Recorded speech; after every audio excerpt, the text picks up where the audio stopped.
Analizarte es un espacio dedicado a tu salud mental, donde abordaremos diversos temas como trastornos emocionales, relaciones interpersonales, resiliencia y crecimiento personal. Compartimos conocimientos y estrategias para promover el equilibrio mental y emocional en tu vida diaria. Hola, les damos la bienvenida a este espacio donde abordaremos algunos temas con expertos que tenemos de invitados. Somos Roberto y Mayela, psicólogos de Analizarte. Hoy vamos a platicar sobre un tema que es muy importante y de mucha relevancia, que no se ha hablado lo suficiente desde el punto de vista psicoanalítico. Es el tema del bullying. Ujú. El día de hoy nos va a acompañar Andrea Gómez, psicóloga de la Pontificia Universidad Javeriana de Bogotá, Colombia, con maestría en psicología clínica en la misma universidad. Andrea, ¿puedes hablarnos un poco de ti antes de poder empezar con toda esta dinámica? Claro que sí, ¿cómo están? Muy bien. Yo soy Andrea, tengo 27 años, me encanta el deporte, me apasiona el psicoanálisis y todo lo que tenga que ver con el estudio de las emociones, del comportamiento, eh, el trasfondo emocional de diferentes ámbitos y a eso me dedico actualmente, a atender pacientes y ayudar dentro de las posibilidades a las personas. Perfecto, Perfecto. Andrea, es un gustazo tenerte por acá con nosotros, que podamos estar aquí interactuando, tú que estás tan lejos en Colombia. Entonces, primero que nada, hay que comenzar con la pregunta, yo creo que más importante para todas las personas que nos están viendo ahorita, defínenos, por favor, ¿qué es el bullying? ¿Cuáles son estos tipos de bullying para que Ujú. podamos seguir entrando en el tema? Bueno, para definir el bullying podemos ponerlo, como yo lo veo, desde dos perspectivas. La primera es una perspectiva más general, como una definición más general, en la que el bullying se define como una conducta agresiva, deliberada y repetitiva que está destinada a lastimar y a producir daño al otro. En esta hay un abuso de poder y se utiliza una intimidación para dominar al otro. Ahora bien, desde la perspectiva un poco más psicoanalítica, se puede definir el bullying como un tipo de relación perversa en el que se usa la violencia y la desconsideración por el otro para hacer daño, y hay una relación también entre el sadismo y el masoquismo. Sin embargo, pues lo abordaremos más adelante, pero lo importante aquí es que en el caso de la persona que hace bullying, también llamado matón, hay una conducta sadista, ¿sí? Que utiliza el sadismo, pero de parte del matoneado, la persona que le hacen bullying, no hay o no está presente tanto esa conducta masoquista porque no hay un disfrute en ese sufrimiento que le produce el bullying, el matoneo. Existen varios tipos de bullying y los principales yo diría que son el primero, pues, con agresiones físicas, en donde hay golpes, empujones, palizas, se ven mucho, por ejemplo, en las películas, es como el más notorio, ¿sí? Pero también, por ejemplo, está el bullying de carácter psicológico, en el que se busca deshonrar a la víctima y evitar que se integre al grupo. En este está muy presente el rechazo. El tercer tipo de bullying que yo diría que es el verbal, en el que es más frecuente no solamente el rechazo, sino también los insultos, los gritos. También bajo este tipo de matoneo se crean, por ejemplo, apodos como vergonzosos, apodos que buscan humillar al otro Claro. y buscan atacar directamente el autoestima de la víctima, de la persona que está sufriendo de bullying. También está, por ejemplo, el bullying cibernético, que También utiliza mucho las palabras, los insultos, pero ya es directamente pues en medios virtuales. Y por ejemplo, tiene como objetivo hacerle todo el tiempo recordar a la víctima pues ese mensaje que se le quiere dar de denigrarlo, de hacerlo sentir mal, porque no solamente, por ejemplo, si hablamos de casos de colegios, no solamente es como en el espacio del colegio, sino que llegan a la casa y siguen mandándole mensajes, insultos, siguen maltratándolo por medio de las redes sociales, o en vacaciones, que podría llegar a ser un espacio pues mejor para la persona que está sufriendo de bullying, pues cuando el matón utiliza también el cyberbullying, pues le quita como esa posibilidad de tener otro espacio en el que no piense en todo ese maltrato que está recibiendo. Y por último, Oye, estaría también, cuéntame, perdón. te iba a comentar nada más de este tema que estás diciendo. Me vino a la mente una paciente, bueno, la paciente es la mamá y tiene hijas y me contaba sobre esta parte del cyberbullying que ahorita, claro, es más fácil que nos relacionemos con los anteriores. Bueno, yo que soy de otra generación, más con el presencial, el físico, pero el cibernético yo creo que está bastante en auge porque había algo que yo ni siquiera me imaginaba y es que me decía que sus hijas estaban expuestas, no porque les pasara a ellas, pero sí por el contexto de que tenían que ir muy bien vestidas, muy bien arregladas en todo momento porque iban al colegio y no faltaba alguno de los compañeros, alguno de los alumnos que tomara foto y las usara para un meme y para burlarse de cómo estaban vestidos, de la cara que estaban haciendo y distribuirlo por toda la escuela. Eso se me hizo, wow, es algo que en mi tiempo no me tocó porque no había esa tecnología tan a la mano, pero ponerte a pensar que tienes que estar cuidando todos tus movimientos, todo lo que haces, toda tu apariencia, cómo te vistes, porque en cualquier segundo alguien te graba y lo utiliza para burlarse de ti y lo viraliza. Ay, es muy fuerte. Claro, es muy fuerte porque va más allá, como decía, del espacio del colegio.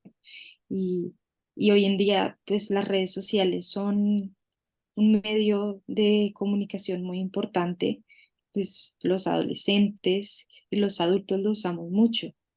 Entonces, el hecho de que este tampoco pueda ser un espacio seguro es muy difícil y que se utilice para humillar, para burlarse de las personas, pues creo que es muy complicado y ahí hay mucho trabajo por hacer, porque pues como tú dices, es muy actual, entonces hay que, creo que hay que investigarlo y hay que manejarlo desde lo que son las experiencias de los adolescentes hoy en día. Claro. ¿Cuáles son, por ejemplo, Andrea, los factores que más contribuyen a que una persona se convierta en un matón, que empiece este tipo de dinámicas con otros jóvenes?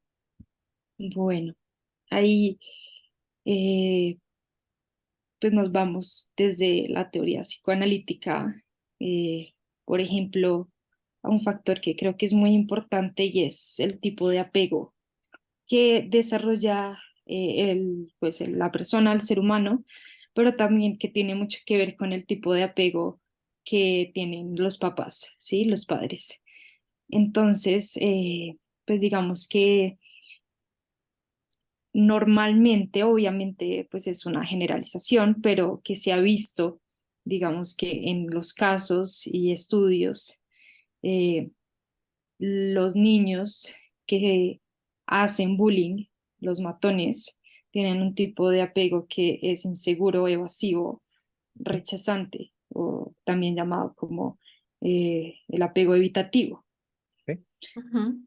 en donde pues un niño que desarrolla este tipo de apego, digamos que no muestra como tal cuando es niño una ansiedad como tal, ante la ausencia de la madre, pero tampoco la muestra cuando la madre, digamos, vuelve, cuando hay un reencuentro con la madre, ¿sí? Cuando se encuentran con las mamás en contextos donde hay otras personas, incluso evitan el contacto e intentan ignorar la presencia de la madre Ujú, y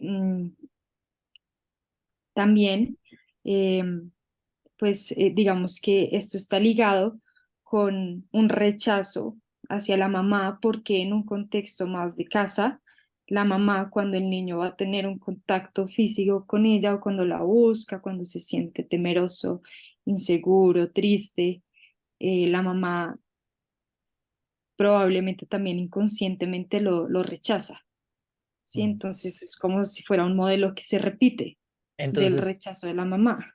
entonces, por ejemplo, el entorno forma como la base de todo el problema que vendría siendo el bullying. Pues yo diría que sí, el entorno familiar es muy importante y la manera como yo diría desde que se trata al bebé o se piensa al bebé desde que se está gestando en el vientre de la madre y desde que nace por parte tanto de la madre como del padre, esto va a determinar pues en gran parte este tipo de apego del niño Ujú. que Sí, más como, adelante, ay, ahí me ando metiendo otra vez, ¿verdad? No, no, no, dale, Te dale. tranquila. corto un poquito la inspiración, pero es que quería compartir eso de, efectivamente, como tú dices, una persona con apego evitativo lo que va a sentir es que nadie estuvo ahí para él, entonces no puede confiar, no puede establecer ese vínculo con nadie y se le va a dificultar entonces pensar empáticamente en el otro, ¿no?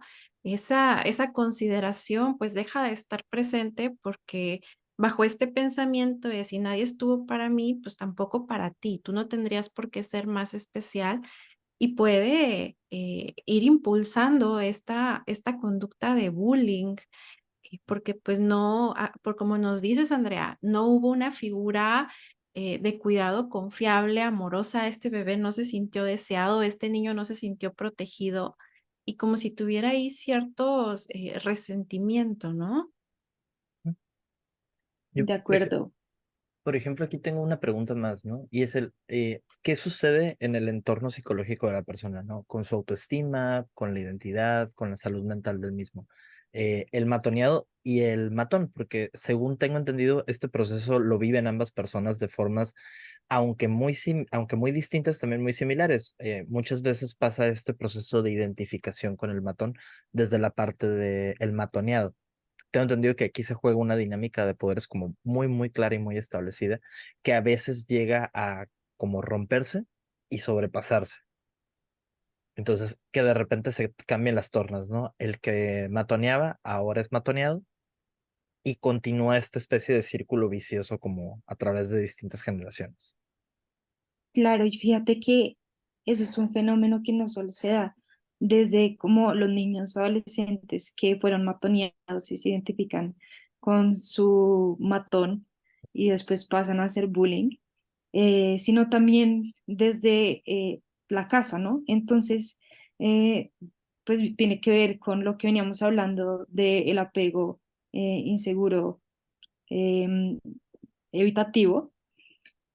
La madre ahí como de alguna manera rechaza y evita ese contacto que tanto necesitamos todos los seres humanos en nuestras Claro, claro. Ajá. primeras, sí, en nuestra primera etapa de la vida, Claro.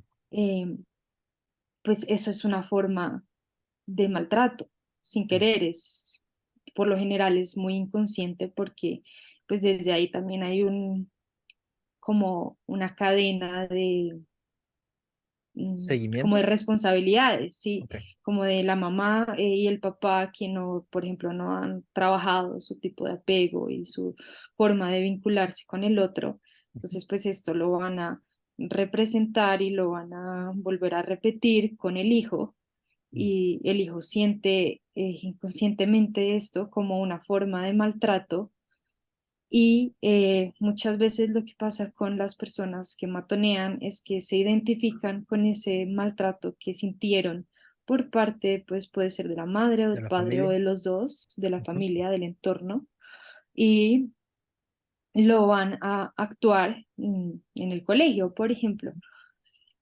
O también puede ser pues en otros entornos, ¿sí? Aquí me Entonces, parece bien importante cómo nos estás dando dos perspectivas, ¿no? Primero, desde una perspectiva mucho más calmada, mucho más tranquila de decir, bueno, es un tipo de apego, el apego evitativo nos puede hacer, no que todas las personas que tengamos apego evitativo lo vamos a hacer, pero sí como hay una predisposición o algo un poquito más de susceptibilidad a repetir este tipo de conductas.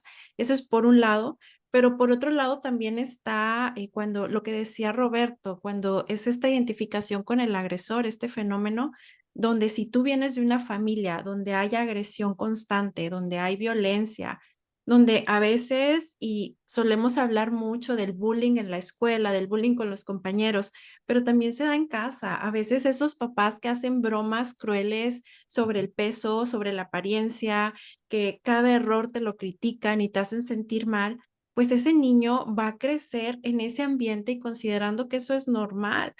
Y ahí es donde entra la identificación con el agresor. Inconscientemente, ¿con quién te vas a identificar?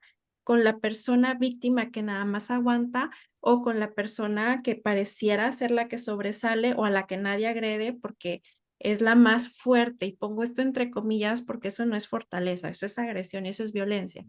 Entonces, a veces esa es la identificación inconsciente que sucede y por eso ese niño de ser víctima, pues mejor imita. Insisto, todo esto no lo hace a propósito, es más bien una estrategia de supervivencia.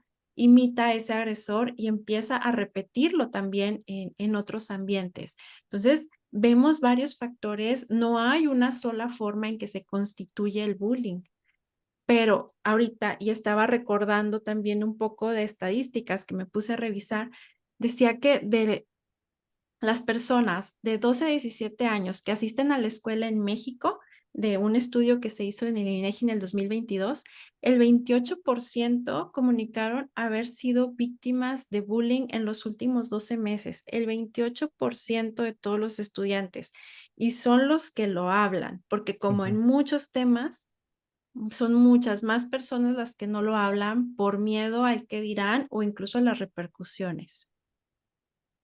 Fíjate, por ejemplo, Maye, hay una frase de Orwell que escribe en La rebelión en la granja. Mm. Decía, el niño que no se ha abrazado por su tribu, cuando sea adulto quemará la aldea para sentir su calor.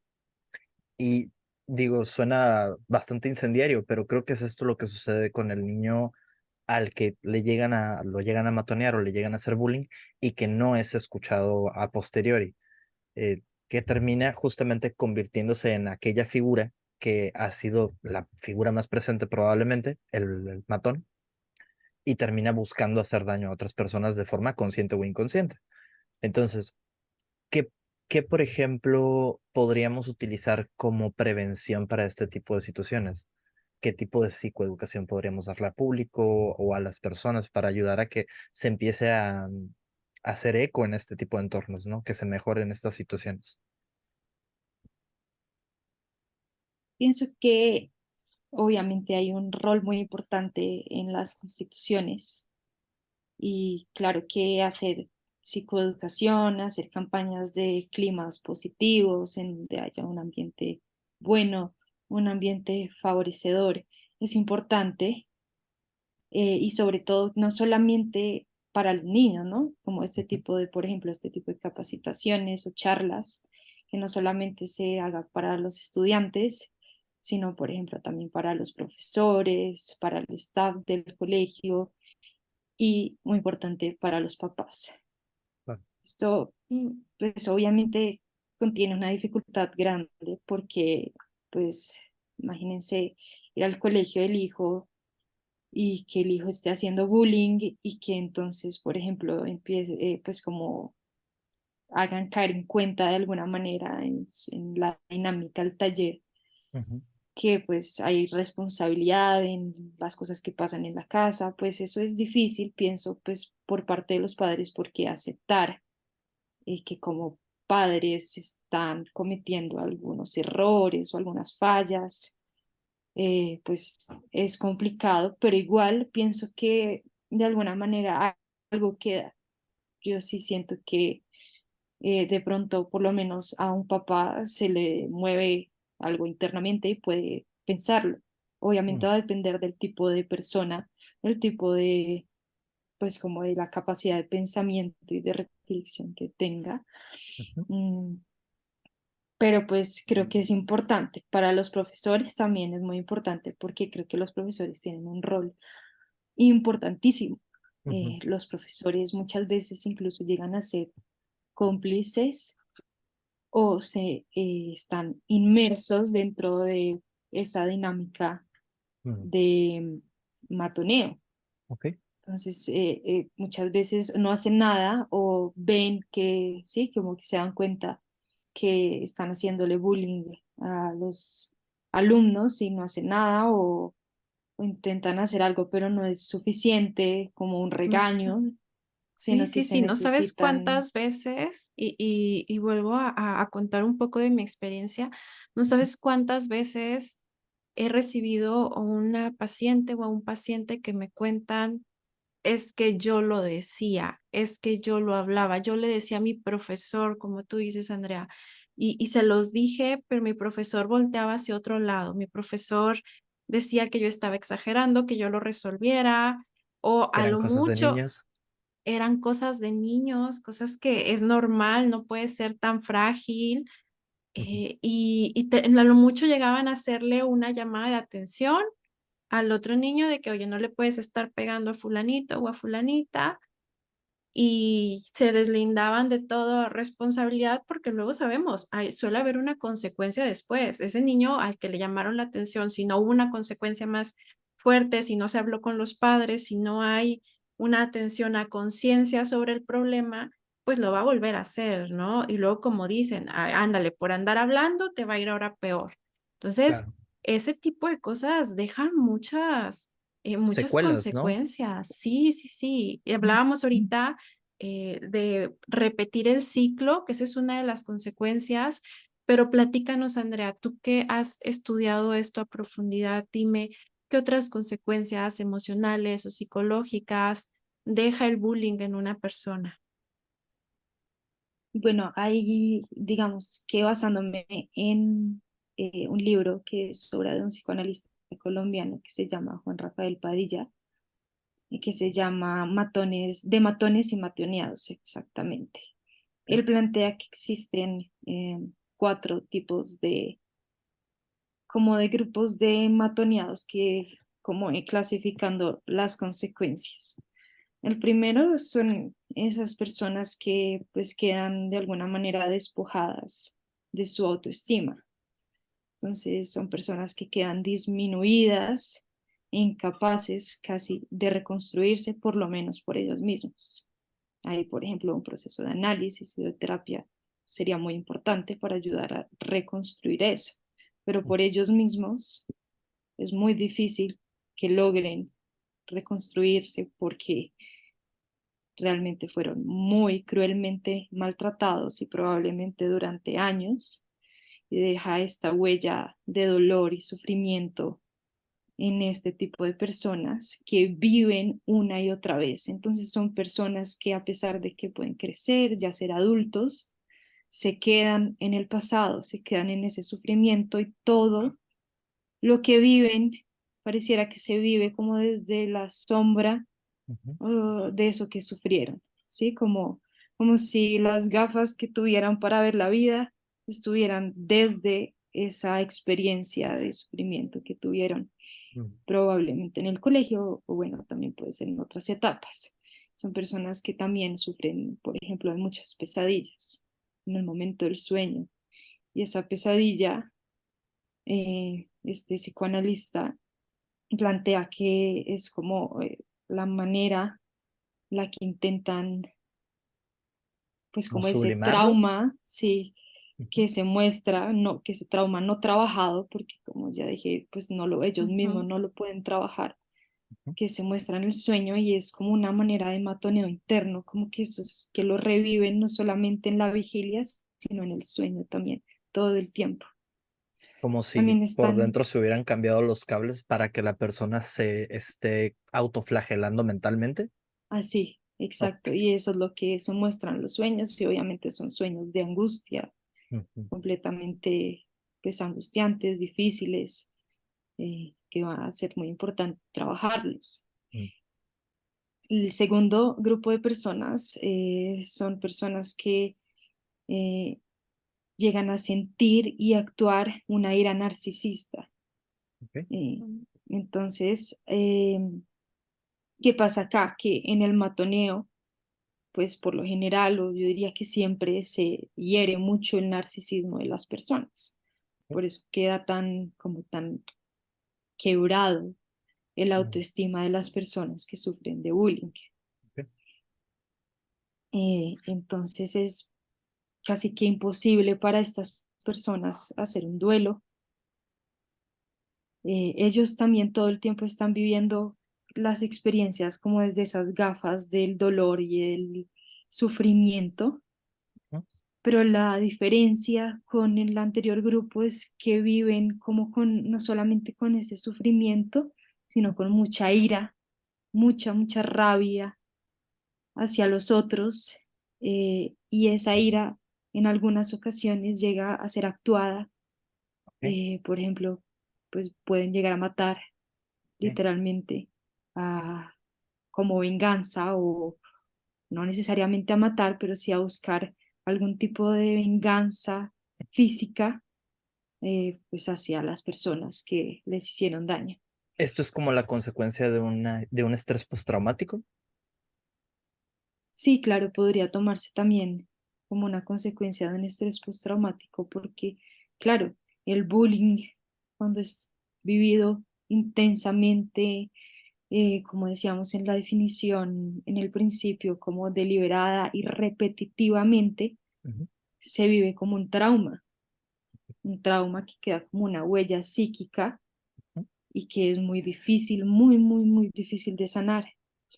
ok, Y estas personas la actúan como que necesitan sentir que para sentirse mejor ellos, la venganza es muy importante. claro. Y todo eso es Entonces, porque no ha sido procesado, como bien lo decías, Andrea, o sea, es como sentir que va a haber esa reparación cuando yo logre vengarme de esa otra persona, lo cual lamentablemente No no es funciona. así, no funciona. Incluso hay quienes lo llega a hacer, pero no existe esa sensación de ya no pasó nada, ya se me olvidó. No, no pasa así. Eso es necesario trabajarlo, lo cual nos lleva a algo bien importante, Andrea, y que quisiéramos que nos platiques un poco también de tu experiencia, eh, tanto el por qué elegiste este tema que es tan importante desde el punto de vista psicológico, psicoanalítico, cómo se puede trabajar, qué herramientas, qué podemos hacer cuando ya traemos puestos estos lentes que decías, ¿no? Que lo estamos viendo desde nuestra herida, desde nuestras vivencias de injusticia, ¿qué podemos hacer? bueno, pues este tema a mí me parece muy interesante, principalmente lo digo acá como desde la verdad, es porque yo Ujú, lo sufrí, yo lo ok, sufrí durante muchos años, casi que toda mi primaria y en mi primer año de bachillerato. Sufrí mucho rechazo, humillaciones, también incluso agresiones físicas, empujones, esconder las cosas. Y bueno, yo pienso que, digamos que estudiarlo, y desde el psicoanálisis, que es un abordaje que va como tan profundo, me gusta porque siento que, pues obviamente en mi propio proceso yo lo he trabajado, pero además estudiarlo me ayuda también como a entender, y así mismo pues a sanar, ¿sí? Como a ir sanando cada vez más, que como pues hemos venido diciendo, las huellas que puede dejar mm, el bullying y el matoneo son muy profundas, y pues creo que igual siempre van a haber como algunas cosas que quedan por más trabajo analítico, terapéutico que se tenga. Entonces es interesante también verlo desde no sé, desde la perspectiva teórica Ujú. y cómo el psicoanálisis lo aborda y entender qué es lo profundo, no solamente de lo que le pasa al matoneado, de las huellas que pueden quedar, sino también qué pasa con el matón, o sea, qué pasó con esas personas, por ejemplo, en mi caso, que decidieron maltratarme, rechazarme, empujarme durante tantos años. ¿Qué pasaba? ¿Qué tipo de niñas, porque yo estudiaba en un colegio únicamente femenino, pues eran, o sea, que había de pronto en su mundo interno, en su cabeza, qué podía estar pasando? Y eso también, sí, como que ayuda a entender A y eso conciliar. genera también como alivio, sí, como a conciliar, a decir, bueno, no, tampoco es de pronto como se puede llegar a pensar, como que simplemente son niñas o niños que nacen malos y son malos y porque sí, ¿no? Sino que también tienen su propio contexto Y sus, probablemente difícil en la casa. claro, su propia serie de bagaje traumático, de agresión en casa, de cosas de ese estilo que pueden estar permeando a que tenga estas mismas actitudes con una persona que pues realmente está probablemente ahí nada más siendo una persona. El depositario de estas Ujú. experiencias, ¿no? Y esta empatía es muy, muy importante porque nos ayuda a soltar esto que dice Andrea, de poder contextualizar las dos caras de la moneda, de decir, sí, a lo mejor a mí me tocó ser víctima y claro que es un proceso muy doloroso y lo sufrí, pero también la otra persona estaba sufriendo de otra forma que consideró que la única manera de aliviar su dolor psíquico era agrediendo al otro. No sabemos qué faltas, qué cosas tenía, qué estaba viviendo detrás de las puertas de su casa que lo llevaron a tener estas acciones. Una persona que viene de una familia saludable, que tiene relaciones sanas, no agrede a otra. Ujú. Entonces, eso es algo muy, muy básico y qué bueno, Andrea, que nos lo refuerzas para recordar y a las personas que a lo mejor nos están viendo, que tengan la posibilidad de estar en colegios, que sean docentes, que sean maestros, directores. Recuerden, por favor, la importancia de atender, sí, a la víctima, claro, porque hay que protegerla, pero también de buscar darle una atención al Al agresor, al victimario. matón, al que es bully, porque también algo nos está hablando, ¿no? Esa agresión que sale como síntoma nos habla de que hay algo atrás. Ujú. ¿Qué piensan, chicos?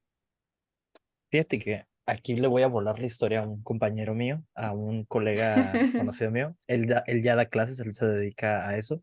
Y me ha comentado que muchas veces le ha tocado hacer como intercepciones dentro del salón de clases porque trabajo mucho con primarias, pues jóvenes en época de entre los 6 y 12 años, que es cuando esta barrera entre lo que es bueno y malo se está terminando de definir aún, que aún pueden hacer travesuras y como que se los ve como niños, cosas de este estilo.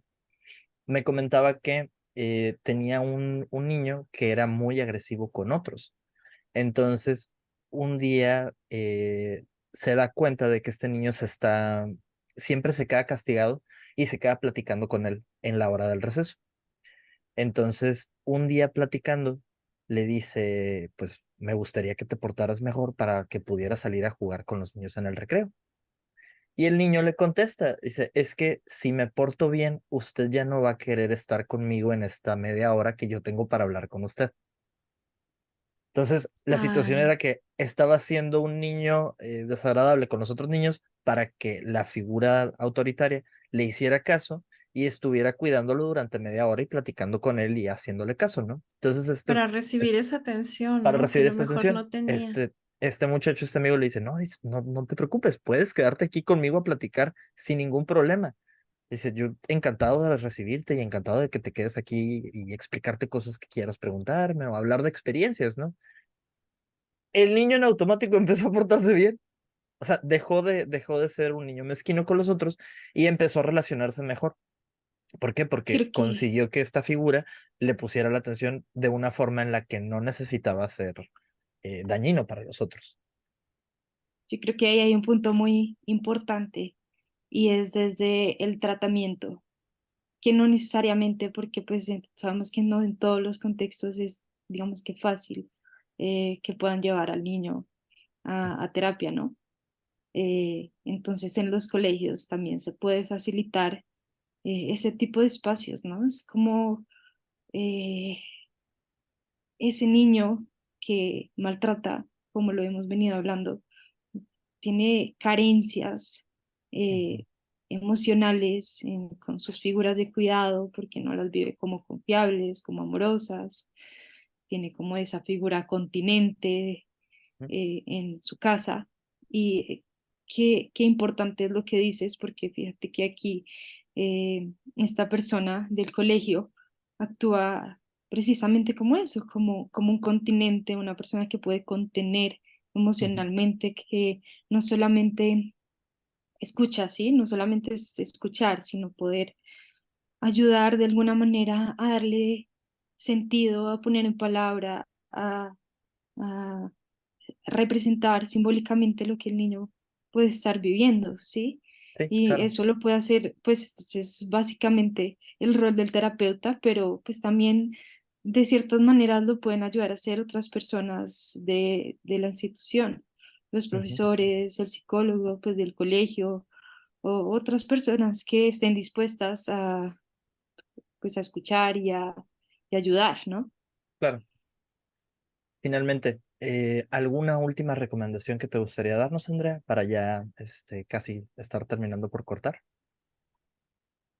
Pues creo que es importante volver a pensar como esa figura de los padres y de los cuidadores que de pronto se tiene como en la sociedad actual y que se viene también desde antes, ¿no? Desde sociedades un poco de, de como de generaciones de atrás.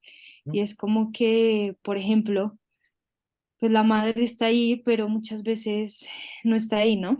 Ujú, Sí, como que está físicamente, pero no necesariamente está emocionalmente, y el padre de pronto ni siquiera está físicamente porque está trabajando. Bueno, hay variedades de contextos, ¿no?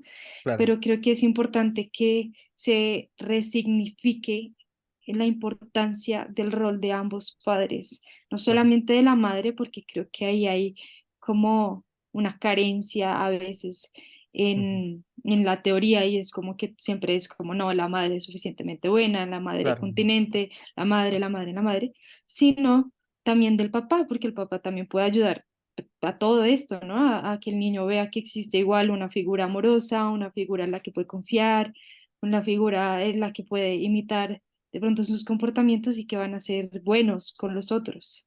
Entonces creo que sí es importante repensar la figura de los padres, es un poco lo que hoy en día llaman, no sé si allá lo llaman igual, pero acá está como muy boom, Ujú, la crianza respetuosa Sí, sí, claro. y sí. tiene mucho que ver con esto, con ser una figura de cuidado que ayude a poner en palabras lo que vive el bebé, lo que vive el niño, a entenderle sus emociones, a ayudarle a entender pues sus emociones y mostrarle también como mediante el ejemplo que sí existen eh, como figuras que pueden ser amorosas, ¿sí? No solamente con él, sino entre ellos. Creo que también eso es muy importante si los papás están juntos, que puedan mostrarle a un niño que, pues, que es el amor de verdad. Ay, Y eso es lo que va a repetir de todas maneras la persona.